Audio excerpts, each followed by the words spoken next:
Hello and welcome to part 3 of the Munitions playthrough. Welcome to a typical night in Gotham.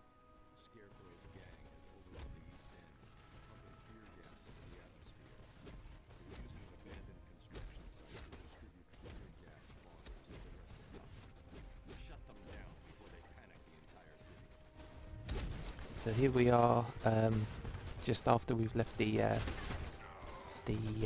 Brainiac ship. We are now in Gotham and we've left the East End police station, and our first mission is to help Batman take down the Scarecrow. So this is our first part of our first mission, and we've basically got to defeat these screamers and collect the fear gas activated. So obviously at the beginning of the game, when you're in the character create part, you can pick which mentor you're going to have, and quite a lot of the missions throughout the sort of low level stuff between level 1 and level 30 will be similar, but they'll be given to you by that specific mentor. So you'll hear them, they'll pop up at the top there next to your map, and you'll hear their voice. They'll be the ones giving you missions, and some of them have got their very own missions. So for instance, this one is specific to Batman, and to get this Scarecrow mission, you'd have to have Batman as your mentor. Then you've got Superman's one is in Metropolis, and it's in Little Bohemia, and you start off with the Gorilla Grodd mission. And for Wonder Woman, it's in Metropolis, but in the Chinatown area. And the first one is to do with Faust. And obviously, as you go through, every now and again you'll get a specific mission that's only for them. But there's a few missions throughout that are for all three mentors. But if you want to, you can always level up with other people as well. So we've got some we've got another PowerPoint through leveling up. So I'm just looking through here to see what kind of powers to get. At the moment, I'm just going to stick to, I think, pretty much one tree on here. And then once I probably get to level 30, I'll respec then and do it properly. Go through, test the powers on the target dummies in the watchtower, and try out the powers properly then. But for now, while I'm leveling up, I'm probably going to stick to just doing the powers from one tree, or ones that look interesting, as I've got no idea what each of the powers actually is, because I've watched nothing to do with Munitions at all. I wanted it to be a surprise and fresh for when I level up. I didn't want to be watching too many videos and knowing all the powers and what they look like, and them influencing me with my loadout as I'm leveling up. I just kind of wanted to mess about with the powers as I'm going. So now we're on to the second part of the Scarecrow mission, and we've got a find the hazmat officer, which I kind of did there. Obviously I don't know what happened, but I don't know if I didn't speak to him properly, but I just carried on going because I had the defend hazmat workers.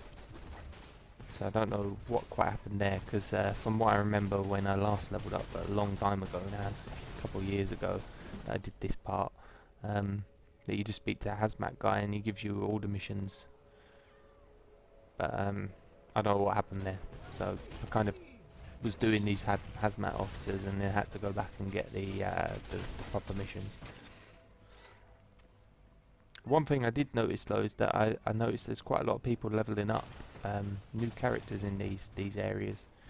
Something I haven't really seen that much of, especially the last time I was leveling up a character, which was the original Mini Stroke character the gadgets character that I had before. It's about a year or so ago that I started leveling him up, and didn't didn't get to the end obviously, and gave up on him, and just stuck to my main characters, which is why I deleted him and remade him as this munitions guy. But yeah, I mean, when I was leveling him up, I kind of rarely noticed anyone sort of leveling new people up, except from the one day that I did play on a Saturday.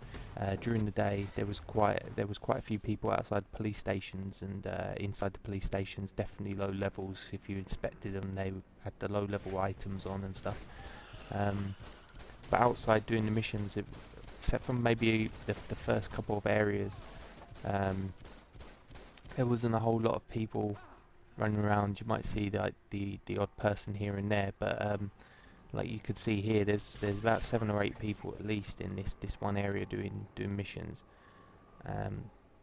maybe more, and this is just in one phase. So there's quite a lot of people leveling up, probably because of the new power coming out and people doing the same as what I'm doing, wanting to make a new character and try them out, or just make a new character and have a new alt or whatever.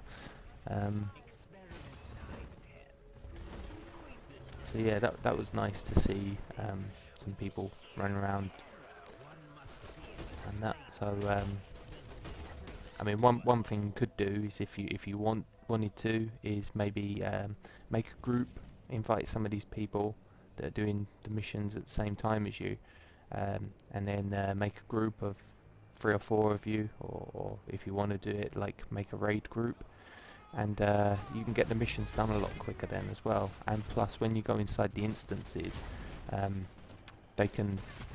when you go inside, normally it's when you go inside and you're not in a group, you're on your own. If someone else goes into that instance at the same time but not grouped with you, then they go into their own instance.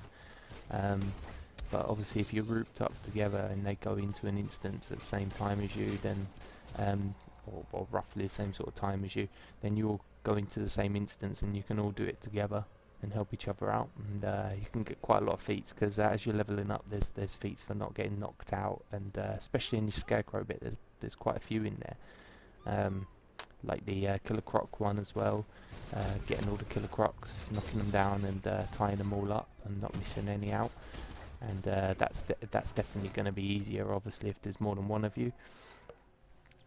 And obviously you can do that with other people. You don't have to be like other low level people. If you've got friends and that want to help you out and they're higher level, they can join you as well and get it done a bit faster.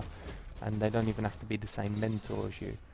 I mean, that might be a good thing as well for say like three friends want to play the game all together, start out at the same time, and each one wants to have a different mentor on the hero side, for instance. Then specific hero missions that are specific to Batman or Wonder Woman or Superman, you can all do together, which you wouldn't be able to do normally. So if you had Superman as your mentor, you wouldn't be able to do the Scarecrow mission normally. You wouldn't be able to go inside the Scarecrow instance and do that until obviously you get to level 30, and then you can do the solo challenge, like queue up for that. But not all of the missions in the game actually have instances after level 30, so some of them are still exclusive just to those mentors, so you'd have to have someone who's got that mentor to get you in, and the only way to get in is by grouping up and have them go inside the instance. Then the teleporter thing outside lights up for that person who doesn't normally have that mentor, and they can go inside and get the feats and do the missions that way. So you could have 3 friends if you wanted, all with different mentors, and you could do all the missions all together in a group and help each other out and get all the feats for missions that you normally wouldn't get with that without having that mentor. And obviously it would get you to level 30 a lot quicker, and it's probably a lot more fun as well, to be honest. Normally when I just level up my characters, I normally just stick to just doing it on my own. If someone invites me, say if someone was to invite me while I'm doing this, and they're one of these people here doing the mission as well, and they invited me, I wouldn't I wouldn't say no to them. I'd definitely group up with them, but otherwise I don't normally pester people to kind of group up with me. I'm fine doing it on my own if need be, and that. It's just that it goes a lot quicker if there's more than one of you. That's all. Can be a bit more fun as well, I guess, but that's the beauty of it, is that, you know, it's your choice if you want to do it or you don't do it. So obviously by now we would have been finished with this area, but I don't know what happened. I don't know if I messed up at the beginning there, but now I've got to go back through and do all these like defeat 20 of the Scarecrow's gang, destroy 7 of the fear gas foggers, and secure and protect civilians until hazmat people arrive. 5 of those. Luckily these 3 are pretty fast missions, to be honest. It's that first one that we was doing at the beginning there, the protect the hazmat people. So obviously I'm going to do these parts in quite small parts. They're always going to be maybe about 10 minutes or maybe 15 minutes at the most.